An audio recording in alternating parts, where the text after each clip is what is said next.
Spies were big back in the boomer 60s. They replaced the Western as the go to action genre. There were war movies, of course, some pretty good ones too. And the Western returned briefly with some spicy new flavors. But for a short time, spy movies held sway.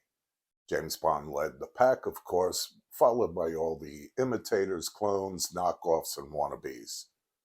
For the most part, they were meant to be light and breezy entertainments. And then all of a sudden, the phrase tongue in cheek kept appearing everywhere.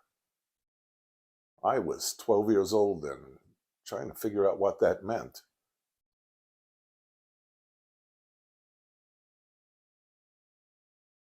Anyway, in the middle of all these spy shenanigans, Stanley Donen, a director best known for his musicals, made two of the best.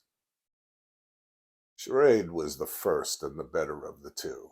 It had Cary Grant and Audrey Hepburn in Paris, with Walter Matthau, with James Coburn, with George Kennedy, and a great score by Henry Mancini, and even a title sequence by the great Maurice Bender. Mystery, romance, and a pretty good rooftop fight sequence all mixed together in what has since become known as the best Hitchcock movie that Hitchcock never directed. Arabesque is the weaker of the two, but it is the more visually interesting as the psychedelic 60s started to, you should excuse the expression, mushroom. It has Gregory Peck and Sophia Loren in London, when London was swinging like a pendulum due. Now, Gregory Peck is no Cary Grant. Relax, Greg. No one else is either. Apparently, not even Cary. But Sophia Loren is most definitely Sophia Loren, with only her Dulcinea and Man of La Mancha displaying more earthy sensuality. Aspetta. Back in the day, I went to the Coliseum. No, not the one in the Rome, in Washington Heights, where I was living at the time. I went to see Marriage Italian Style, Yesterday, Today, and Tomorrow. But as they were suggested for mature audience, it was molto difficile to get in, but I managed. Now, I like Marcello Mastroianni very much, but I did not go to see him. I went to see her,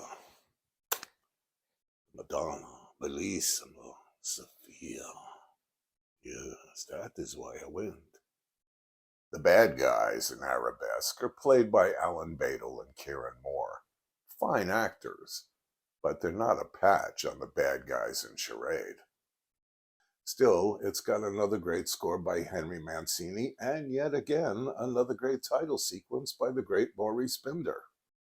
I had missed Charade on its initial release and wound up seeing it on television, and then much later on DVD. Criterion, of course. I won't spoil all the plot machinations, but it's all about stolen money and the hunt to find it.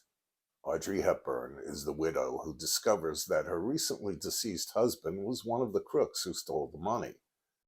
Cary Grant plays the U.S. Treasury agent who's assigned to recover the stolen money and protect Audrey Hepburn.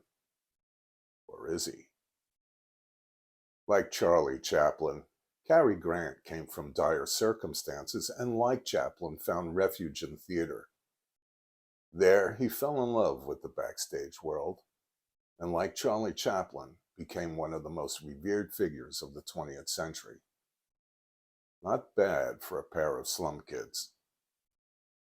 Audrey Hepburn is someone I came to appreciate later when I grew out of my adolescent notions of a woman's appeal. Women loved Audrey Hepburn for her sense of fashion. She was smart and sophisticated, and yet vulnerable. Not bad either. Charade's supporting cast is much deeper in the field than the one in Arabesque. Walter Matthau's career really started to take off in the 60s with supporting roles in Failsafe and Mirage until winning an Oscar for The Fortune Cookie. Later, almost improbably, he became a leading man. The same can be said for James Coburn, who would shortly become a leading man in the spy spoof Our Man Flint. George Kennedy would win his Oscar for Cool Hand Luke, but never did become a leading man. And then there's Ned Glass, who here and there manages to score despite all the megawattage around him. Arabesque was the last movie I saw at the Park Plaza Theater in the Bronx. Gregory Peck is not only the innocent American abroad, but he's also an expert on hieroglyphics at Oxford University. He's hired by a rich Arab shipping tycoon to decipher an encrypted message. This is right after he's been recruited by the prime minister of the same Arab country. The game is most definitely afoot.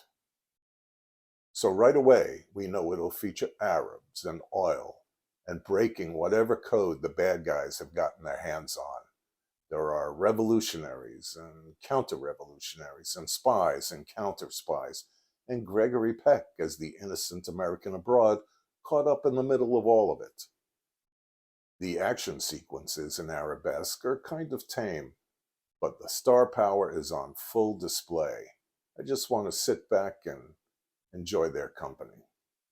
At one point in the film, bad guy Kieran Moore kidnaps Gregory Peck and injects him with a truth serum or something. Not getting the information they wanted, they dump him out of the back of the van, and Gregory Peck is left to wander the streets of nighttime London, playing Matador with all the passing cars.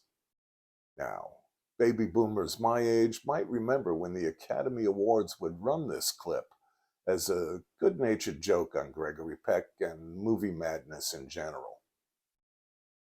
So in the end, this is a pretty good double bill and worth a spin. But if you should catch it in one of those relics we call a movie theater, so much the better. See you around the Champs-Élysées or Carnaby Street.